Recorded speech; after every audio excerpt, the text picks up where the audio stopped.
Salut tout le monde, j'espère que vous allez bien. Bienvenue sur Carly's Cooking. Bon, si vous avez suivi l'émission du meilleur pâtissier le 28 décembre, vous avez vu que la revisite que moi et Jacqueline on a fait de notre galette des rois, c'était pas tout à fait ça. Alors aujourd'hui, moi j'ai vraiment envie que vous réussissiez votre galette des rois. Alors je vais vous donner une recette vraiment super simple, inratable, mais vous allez voir surtout délicieuse. Est-ce que vous êtes prêts? Eh bien allez, c'est parti! Vous aurez besoin de 100 g de sucre, 100 g de beurre mou, 100 g de poudre de noisette, 100 g de poudre d'amande, 2 œufs et aussi 2 rouleaux de pâte feuilletée. Première étape, je fouette le beurre pour qu'il soit bien pommade et j'ajoute le sucre.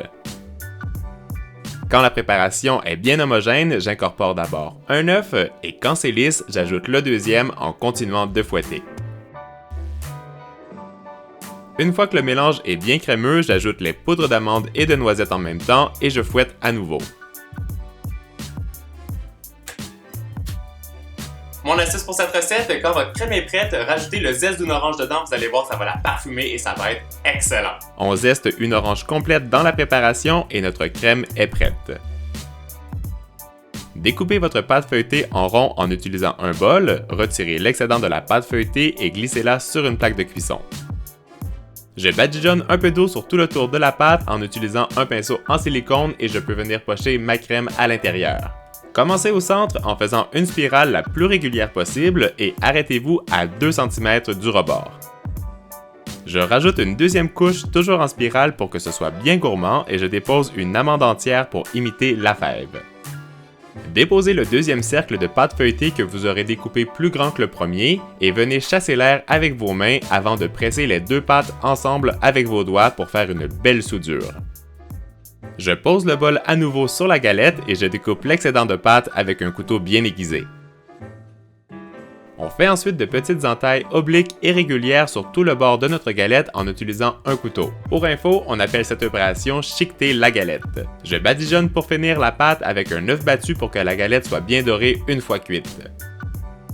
Venez faire un motif de rosace à l'aide d'un couteau bien aiguisé sur le dessus de votre pâte et faites aussi de petits trous sur le dessus pour laisser l'air s'échapper durant la cuisson. On glisse le tout au four pour 45 minutes à 170 degrés Celsius.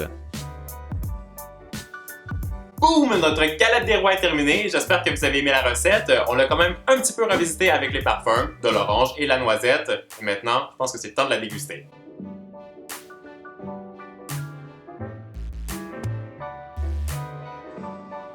J'espère que je vais avoir la fève.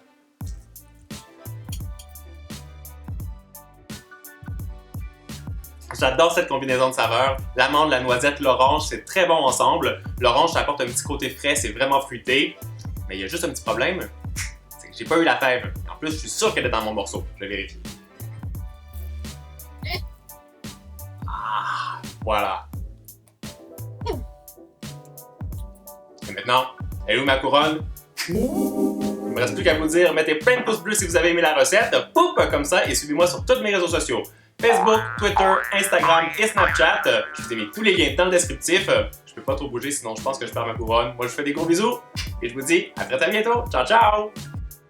Hey, abonne-toi à ma chaîne et regarde ma dernière vidéo juste ici.